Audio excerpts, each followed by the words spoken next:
Je pense qu'elle avait à l'époque 16 ans. 16 ans, c'était peu de temps avant qu'elle s'habille, puisque ça j'ai oublié de vous dire quelque chose. C'est qu'elle avait eu de... Quelques photos, un nom au mémorial de la Shoah. De toi, Esther, il reste bien peu. Tu avais 15 ans quand tu as été arrêtée et déportée à Auschwitz avec tes parents, tes 6 frères et sœurs, ton oncle et ta tante. Vous y avez tous été exterminés parce que juifs. Ton parcours nous a émus. Nous avons essayé de le reconstituer, ainsi que celui de ta famille. À la fin du XVe siècle, tes ancêtres, comme tous les juifs qui refusent de se convertir, est chassée d'Espagne. Elle se réfugie au sein de l'Empire ottoman dans l'actuelle Turquie. Les juifs séfarades y vivent en communauté assez fermée sur elles-mêmes. Elles gardent leur tradition et leur langue, le ladino ou judéo-espagnol. Passons quelques siècles. Ta grand-mère, Sarah, grandit à Smyrne, l'actuel Izmir, où elle épouse Isaac, ton grand-père, et c'est là que naissent leurs 7 enfants. Les aînés apprennent le français dans une école de l'Alliance israélite universelle créée par des juifs français au XIXe siècle. C'est une des raisons, peut-être, du choix de la France, plus tard, pour émigrer. Ton grand-père est sabotier puis représentant. Ta famille mène une vie plutôt confortable, mais la Première Guerre mondiale éclate et ton grand-père est incorporé dans l'armée turque. Il meurt du typhus en 1919 et laisse ta grand-mère veuve avec 7 enfants. Salomon, ton père, l'aîné, Vidal, Joseph, Jacques, Rika, Suzanne et Esther. C'est peut-être à cette tante émigrée aux États-Unis que tu dois ton prénom. Mais revenons en Turquie.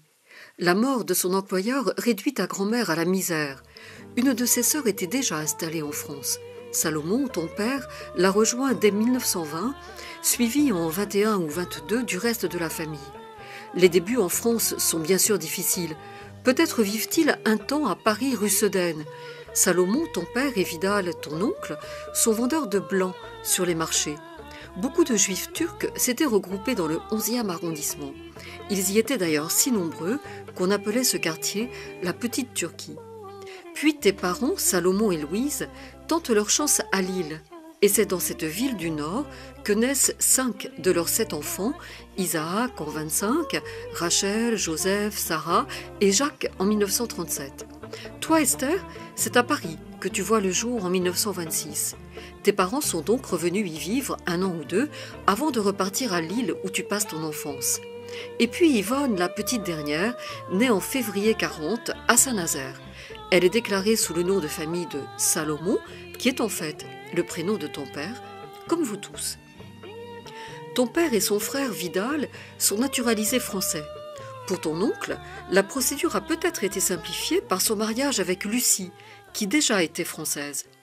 Et quand la Seconde Guerre mondiale éclate en 1939, Vidal s'engage, est blessé aux yeux, Jacques est décoré de la Croix de guerre, Joseph passe 4 ans sous les drapeaux et ton oncle par alliance, Joseph Shaoul, s'engage dans la Légion étrangère. Il est fait prisonnier. Bref, ta famille, comme beaucoup de juifs d'origine étrangère, donne beaucoup à sa terre d'accueil. En mai 1940, c'est la débâcle. De Gaulle lance un appel à la résistance, mais Pétain signe l'armistice avec l'Allemagne le 22 juin 1940. La zone nord est occupée par les Allemands, mais l'administration française et donc sa police, dans les 2 zones, restent sous l'autorité du gouvernement de Vichy. Pétain obtient les pleins pouvoirs le 10 juillet. La démocratie, en France, est supprimée. Au printemps 40, un flot de réfugiés fuit le nord et l'est de la France.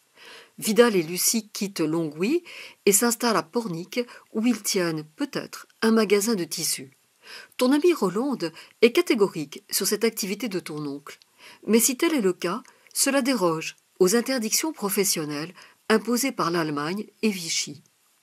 En effet, dès décembre 1940, les autorités allemandes du département ordonnent ce qu'elles appellent le « désenjuivement de l'économie ». Les consignes sont suivies. En juillet 1941, sur les 87 entreprises juives du département, aucune n'est plus tenue par ses propriétaires juifs qui ne doivent en outre avoir aucun contact avec la clientèle. Tes parents, tes frères et sœurs et toi-même vous réfugiez en Loire-Inférieure dès octobre 1939. lorsqu'ils sont arrivés en taxi, ils étaient donc tous, 6, 7, je sais pas bien, 9, je sais pas. Ils sont partis à l'escapade. Et de là, c'était inhabitable, ils sont allés à Kerjanet. La maison n'est pourtant pas bien vaste. Une cuisine, 2 chambres, et il n'y a que 4 lits pour vous 9. À Taron, tes frères et sœurs fréquentent en 39-40 l'école installée pour les réfugiés dans l'hôtel d'Anjou, réquisitionné à cet effet. Quant à Isaac, ton frère aîné, il travaille avec ton père au chantier naval de Saint-Nazaire. Mais Salomon connaît aussi une période de chômage. Vos revenus sont modestes et vous percevez une allocation destinée aux réfugiés. Toi, Esther, tu n'es plus scolarisée. Tu aides ta maman à la maison et tu as une bande de copains. On allait à la plage. Puis vous savez, on était 7, 8, à 12, 13 ans, hein. On a des petits copains. Donc, oui. Je me rappelle, on avait, elle aussi, elle avait un petit copain, Esther. Je ne sais plus comment il s'appelait. Pas à l'époque. Et son frère, là, Isaac, il était amoureux de moi. Roland et toi êtes inséparables. Aujourd'hui encore, elle ne tarit pas d'éloges sur toi. Elle était belle, comme vous voyez, elle était belle. Très souriante, très réservée, très gentille. Vraiment. Et elle était si gaie. Elle chantait toujours, en particulier Beimir Bisduchen. Parmi Bisduchen, cela signifie vous êtes pour moi la plus jolie. Parmi Bisduchen, veut dire en amour, vous êtes plus belle que le jour. Ta famille n'est pas vraiment pratiquante, mais elle célèbre les fêtes traditionnelles comme Pessah. Dès octobre 40, et sans que l'Allemagne l'ait demandé, le gouvernement de Vichy promulgue un statut des Juifs, le premier. Il prévoit de nombreuses interdictions professionnelles, est annoté de la main du maréchal Pétain, qui durcit le texte initial. Salomon, ton père, n'envisage pas que le gouvernement de Vichy puisse traquer ses concitoyens juifs et les livrer à l'Allemagne nazie. Alors, quand celle-ci demande à l'administration française de recenser les Juifs présents sur son territoire, il s'inscrit sur la liste des Israélites de l'arrondissement de Saint-Nazaire en octobre 40. Ton oncle Vidal s'inscrit d'abord sur la liste de Nantes. Les brimades contre les Juifs se multiplient. Il vous est interdit de posséder une radio. En février 42, vous ne pouvez plus circuler la nuit. Et en juin 42, le port de l'étoile jaune vous est imposé. Infamante mais pas gratuite, ces étoiles sont distribuées en échange de tickets de tissu. La solution finale, c'est-à-dire l'extermination des Juifs d'Europe, est décidée en janvier 42 à la conférence de Wannsee. La rumeur des rafles se répand. Rolande se souvient que vous parliez de ces transferts de population en Allemagne. Mais toi, Esther, croyant qu'il s'agissait d'aller y travailler, tu voulais apprendre l'allemand. Voulues par l'Allemagne, les grandes rafles de juillet 42 sont négociées avec Vichy et l'administration française y participe. Ainsi, le sous-préfet de Saint-Nazaire note. Les autorités allemandes ont procédé dans la soirée du 16 juillet à l'arrestation d'un certain nombre de juifs de mon arrondissement, soit 54 environ. Suivant les instructions reçues par la préfecture, le commissaire central de Saint-Nazaire, à la demande de M. Enfeld, chef des SS, a mis à disposition de celui-ci 3 agents de police pour assurer la garde des Juifs. Vidal et Lucie sont arrêtés le 16 à Pornic, et c'est probablement le lendemain, 17 juillet, qu'a lieu la rafle de Taron. Ah oui, alors là, je fais plus rien.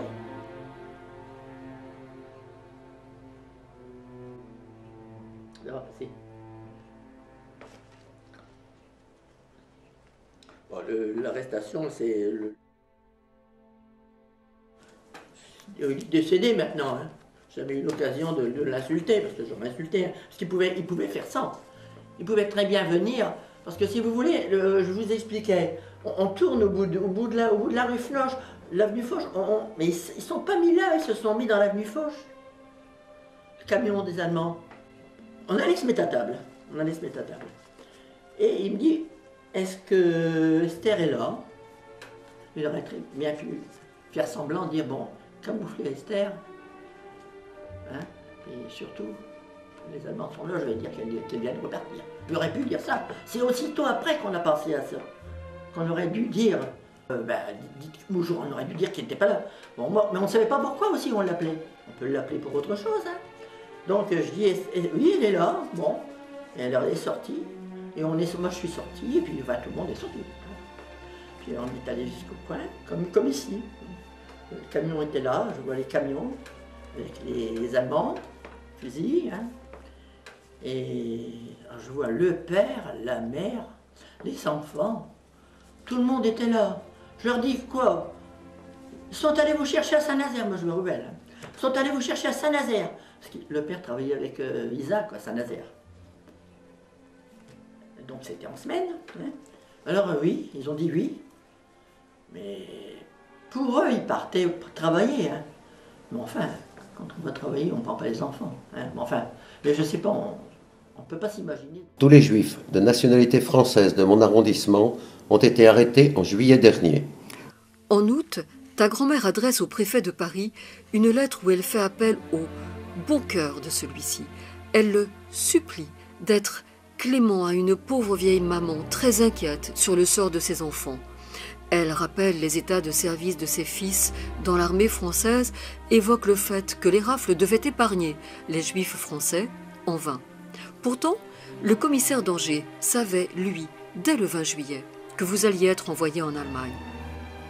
Vous êtes transféré à Angers et parqué au Grand Séminaire.